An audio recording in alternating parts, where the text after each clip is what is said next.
Hello friend, operating system के course की playlist में हम लोग आज की वीडियो में डिस्कस करने वाले हैं डुअल मोड ऑपरेटिंग सिस्टम की। डुअल मोड ऑपरेटिंग सिस्टम क्या होता है, सो वीडियो को लास्ट तक जरूर देखिएगा। अगर अभी तक आप हमारे चैनल पे नए हैं तो चैनल को जल्दी से कर लीजिएगा सब्सक्राइब, और हाँ, बेल आइकन को प्रेस करना मत भूलिएगा। सो जल्दी से देखते हैं कि डुअल मोड ऑपरेटिंग सिस्टम क्या होता है।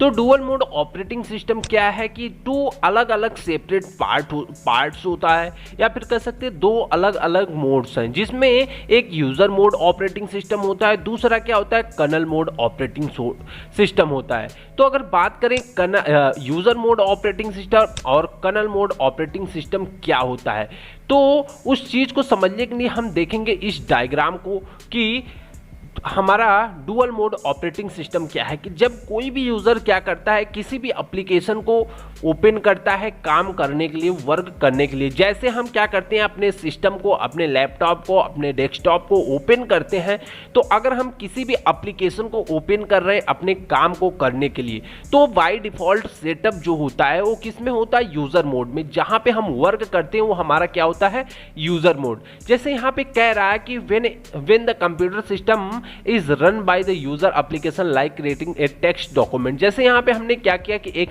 टेक्स्ट डॉक्यूमेंट को ओपन किया है, यानी क्रिएट कर रहे हैं टेक्स्ट डॉक्यूमेंट को, तो वो क्या हो गया कि एक यूजर एप्लीकेशन हो गया जिसे हम यूजर मोड कहेंगे।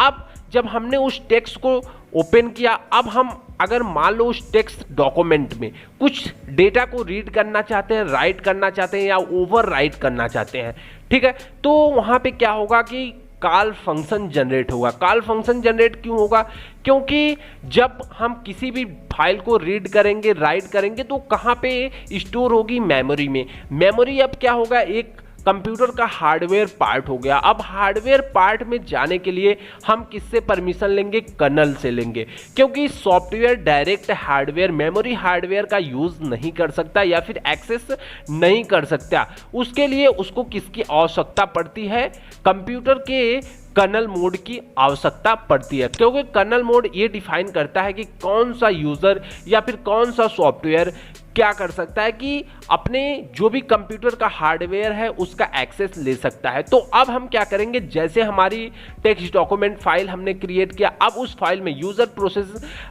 एग्जीक्यूटिंग, अब जो भी यूजर था उसका प्रोसेस जो एग्जीक्यूट करना है, तो उससे क्या हुआ कि फंक्शंस कॉल जनरेट हुआ। अब ये जाएगा कि मेमोरी से उस फाइल को ओपन करो। अब ये जो भी कॉल फंक्शन है, ये बीच में हमारा क्या होता है, प्रोसेसर होता है। प्रोसेसर क्या होता है, जैसे सीपीयू है, अब ये क्या करता है, बीच में स्विच होता है। स्विच होने का मतलब यूजर मोड से कर्नल मोड से यूजर मोड, मतलब मोड अपना ये बदलता रहता है। अब क्या करेगा, यूजर मोड से डायरेक्ट आ जाएगा कर्नल मोड में।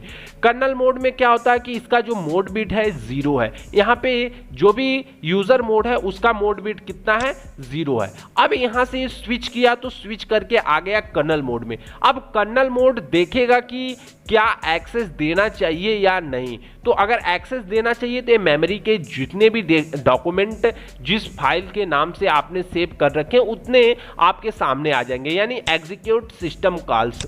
जो भी आपने प्रोग्राम रन करने के लिए, यानी आप जो भी फाइल को सर्च कर रहे थे वो कहाँ गया, आपके मेमोरी में आपको शो कर देगा। तो यहाँ पे क्या हो जाएगा, ये फिर से सीपीयू क्या करेगा, स्विच करेगा और यहाँ पे रिटर्न आ जाएगा। जैसे रिटर्न टू यूजर मोड, अब यहाँ पे रिटर्न टू यूजर मोड में आ गया। यहाँ पे फिर से इसका जो बिट था, ठीक है, सेट बिट था, जो भी मोड बिट था वो 1 हो जाएगा अगेन, ठीक है। यहाँ पे क्या हुआ कि 0 यानी 1 से 0 हुआ, ठीक है। जब हम यहाँ आए यूजर मोड में 1 था, कर्नल मोड में आए तो मोड बिट 0 हो गया, लेकिन कर्नल मोड में 0 था, अब यहाँ से मोड बिट गए तो 1 हो गया।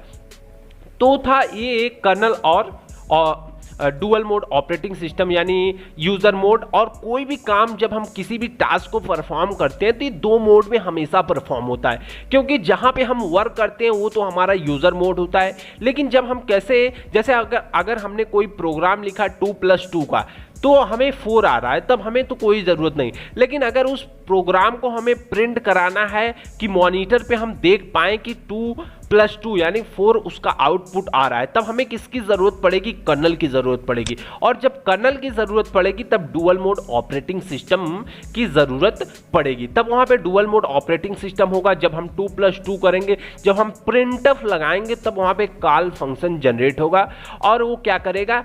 कम्युनिकेट करेगा किसके साथ? कंप्यूटर के हार्डवेयर, यानी कंप्यूटर के हार्डवेयर पार्ट जो भी मॉनिटर है उससे कम्युनिकेट करेगा और उसके बाद हमारा आउटपुट जनरेट होगा कहाँ पे? कंप्यूटर के मॉनिटर पे। उसके बाद हम उस आउटपुट को देख सकते हैं। तो ये था हमारा डुअल मोड ऑपरेटिंग सिस्टम। अगर जैसे एग्जांपल के तौर पे बात करें, जैसे आप बैंक में जाते हैं अगर पैसे निकालने, जो भी वहाँ कैशियर होता है, तो ऐसा तो होता नहीं कि आप डायरेक्ट जाते हैं, जो भी उसकी ड्रॉ होती है उसमें से हाथ डालते हैं और पैसे लेके चले आते हैं। ऐसा तो होता नहीं।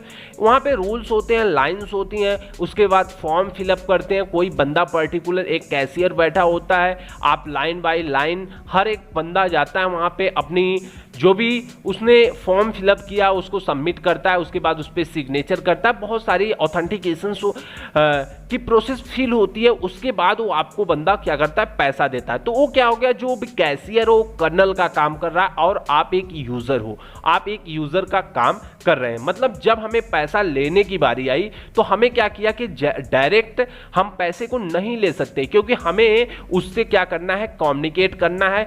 जब हम वेरीफाई होंगे तभी वो हमें पैसा देगा। तो ये था हमारा यूज़र मोड और कर्नल मोड। अगर आप इस नोट्स को डाउनलोड करना चाहते हैं तो डिस्क्रिप्शन में लिंक है, आप वहां से जाके डाउनलोड कर सकते हैं। सो फ्रेंड, आज की वीडियो में बस इतना ही। अगर वीडियो पसंद आई हो तो लाइक, कमेंट और सब्सक्राइब जरूर कीजिएगा। Thanks for watching the video. Thank you. Bye bye guys.